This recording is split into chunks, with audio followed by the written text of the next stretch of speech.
আজ থেকে 30 থেকে 40 বছর আগে একজন একটা জায়গা কেনে এবং সেই জায়গায় তিনি বসবাস করছে এখনো।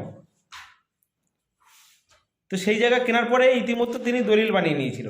দলিল বানানোর পর তিনি আবার পর্চা বানিয়েছেন এবং সেই পর্চা বানানোর সাথে সাথে যেহেতু হয়েছে, তো সেই পর্চা তুলে তিনি রেখে দিয়েছে। মানে সে যে জায়গাটা কিনেছিল সেই জায়গা কতটা অংশ তিনি রেকর্ড করতে পেরেছে তার পুরোপুরি সেই পর্চাতে উঠেছে। এখন 2017 সালে তিনি যখন নিজের পর্চা তুলে দেখল, তখন সেই ব্যক্তির মাথা ঘুরে গেছে। মানে আজ থেকে আমি সেই 40 বছর আগে যে জায়গা কিনেছিলাম, দলিল করেছিলাম, পর্চা বানিয়েছিলাম, মানে আর করেছিলাম, যেটা মিউটেশন হয়ে যাওয়ার পরে পর্চাটা হয়, সেগুলো করেছিল, সেইটা এখন গিয়ে দেখছে একটা নতুন জিনিস। মানে ওনার নামে রেকর্ড ছিল। এর বিগত এই যে বড় একটা টাইম, এই যে টাইমে উনি আর চেক করে দেখে না। সাধারণত আমরা কি করি, আমরা যখন দলিল বানাই বা পর্চা বানিয়ে ফেলি, আমরা তো লাগাতার চেক করি না, যে 5 বছর পরে গিয়ে চেক করি বা 10 বছর পরে গিয়ে চেক করি, 2 বছর পরে গিয়ে চেক করি, এরকম তো করি না। দলিল করার পরে আমরা পর্চা বানিয়ে রেখে দিই। হ্যাঁ, যখন কাজে লাগে তখন আবার আমরা ট্রাই করি যে একটা রিসেন্ট পর্চা তুলে নিয়ে যেখানে দেওয়ার সেখানে দেব, এরকম আমরা ট্রাই করি। কিন্তু প্রতিনিয়ত, প্রতি বছর, প্রতি মাসে, হ্যাঁ, আমরা নিয়মিতভাবে কখনো পর্চা তুলে আপডেট করি না। এখন সেটা যদি ভুল বলি, সেটাও ভুল হবে, কারণ কোনো ব্যক্তি করে না। আর তাছাড়া আমি আমার জমি কিনেছি, পর্চা বানিয়েছি, সেই পর্চা ইতিমধ্যে আমার নাম রয়েছে, আমি তুলেও রেখেছি। তাহলে আমি আজ 40 বছর পরে গিয়ে যেটা দেখছি, সেটাতে সবচেয়ে অবাক করার বিষয় হচ্ছে এই ব্যক্তি 40 বছর পরে এসে, মানে 2017 সালে উনি দেখেছে, 40 বছর হচ্ছে না, আজ থেকে কয়েক বছর আগে তিনি দেখেছে তার যে রেকর্ড ছিল যে নামে, সে নামে আর জায়গা নেই। সেই জায়গা অন্য একটা ব্যক্তির চলে গেছে, অন্যজনের নামে। এবং সেই ব্যক্তির, মানে যে ব্যক্তির কাছে গেছে জায়গাটা, সেই ব্যক্তির না আছে কোনো জায়গা, না আছে কিছু। কোন সোর্সে পেয়েছে সেটা যখন সার্চিং হয়েছে কোনো রকম প্রমাণ পাওয়া যাচ্ছে না।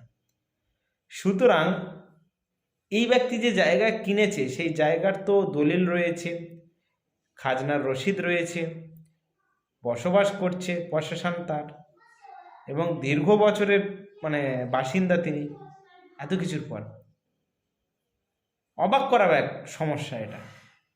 মানে হঠাৎ এত বছর পরে যখন গিয়ে দেখছে, এবং তখন তার মাথা ঘুরে গেছে।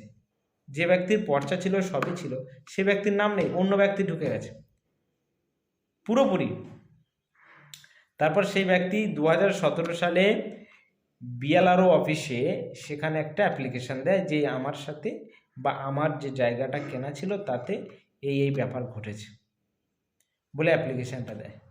দেওয়ার পরে বিএলআরও অফিস সমস্ত কাগজ দেখে।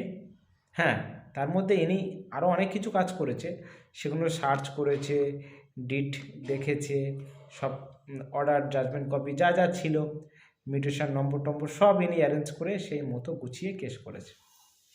করলে বিএলআরও অফিসার সেটা অ্যাকসেপ্ট করেছে। করার পরে সেটা আবার এসডিএলআরও থেকে আবার চলে গেল এডিএমএলআরও। তো সেই সব জায়গায় এরকম ঘুরতে ঘুরতে ঘুরতে ঘুরতে কেস এখন শেষ, যার জায়গা যার নামে ছিল তার নামে চলে এসেছে। এখন প্রশ্ন হচ্ছে, আমরা জায়গা কিনছি, সেই জায়গা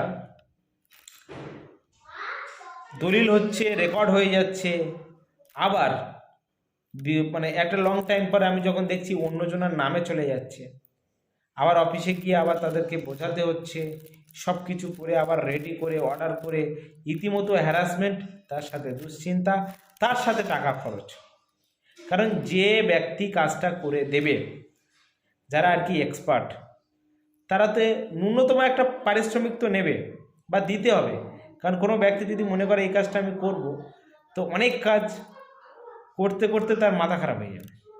করতে পারবে না সাধারণ ব্যক্তি এমনটা নয়, কিন্তু কেউ যদি এক্সপার্ট হয় সেই কাজটা করতে মানে সিস্টেমে করতে যে সময়টা লাগবে বা যেভাবে করবে, অন্য কোনো ব্যক্তি বা আমরা নতুন কোনো ব্যক্তি যদি সেই কাজ করি, একটা টাইম তো লাগবেই, সাথে হ্যারাসমেন্ট, কারণ নতুন সিস্টেম শিখতে জানতে বুঝতে সময় লাগে। কিন্তু একটা এক্সপার্ট সেটা দেখে তাড়াতাড়ি করে দেয়। তো সেই ন্যূনতম খরচ তাকে দিয়ে, কোনো ব্যক্তিকে দিয়ে করিয়ে নিতে হবে, তা নাহলে সে প্রচুর হ্যারাসমেন্ট হবে। তো যাই হোক, এখন সেই কেসটা আমি দেখলাম, শুনলাম, ম্যাটার বুঝলাম। বোঝার পরে আমাদের কি দোষ, সাধারণ ব্যক্তির কি দোষ? আমরা জায়গা কিনেছি, পর্চা বানিয়েছি, দলিলও আছে, বসবাসও করছি। সিস্টেম যদি এমন করে আমাদের মোটামুটি ঘোরায়, এমন অবস্থায় যদি আমাদের ফেলে, তাহলে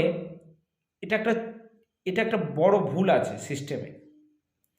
সরকার কিংবা এই ডিপার্টমেন্টের যারা হেড রয়েছে, ডিস্ট্রিক্ট হেড হোক বা ওয়েস্ট বেঙ্গল হেড হোক, ল্যান্ড রিফর্মসের, যেটা অবশ্যই এই সব বিষয়গুলো লক্ষ্য রাখা উচিত। কারণ প্রত্যেকটা মানুষ সবাই, আবার একটা ব্যাপার হচ্ছে, ধরো ম্যাটারটা কোনো খুব আর্থিক দুর্বলতা রয়েছে এমন ব্যক্তির হলো, সেই ব্যক্তি কিভাবে সে কাজটা করবে? সে পারিশ্রমিকটা অ্যারেঞ্জ করবে কিভাবে? মানে কাউকে দিয়ে যদি কাজ করায়, তার পারিশ্রমিকটা তো দিতে হবে, সেটা দেবে কোথার থেকে? বা সে নিজে যদি করে, সে হয়তো ম্যাটারটাই বোঝে না, সে জমি সংক্রান্ত ম্যাটার বোঝে না, সে অত শিক্ষিতও না, পড়াশুনো জানেও না, তাহলে সেই ব্যাপারটা এভাবে ডিল করবে কিভাবে? তাহলে এগুলো সিস্টেম সেইভাবে রেডি করা দরকার, যাতে করে প্রত্যেকটা মানুষের এই ছোটোখাটো ম্যাটার যাতে তাদের একটা বিরাট দুর্ঘটনা না হয়ে দাঁড়ায়। প্রত্যেক ব্যক্তিকে আমি বলবো, মানে পশ্চিমবঙ্গের প্রত্যেক ব্যক্তিকে আমি বলবো যে এর থেকে আমরা কি বুঝলাম, এই যে কেস ম্যাটারটা। সুতরাং আমরা যে দলিল করছি, দলিল করার পরে যে পর্চা বানাচ্ছি, সেই পর্চা আমাদের আপডেট করে দেখতে হবে 2-1 বছর অন্তর অন্তর। তা নাহলে দেখা যাচ্ছে একটা লং টাইম গ্যাপ দিয়ে দিলাম, দেওয়ার পরে গিয়ে দেখছি অন্য লোকের নামে হয়ে গেছে জায়গা। সুতরাং তখনও শুরু করতে হবে, কিন্তু দেখা উচিত যা সিস্টেমের যা পরিস্থিতি, ঠিক আছে।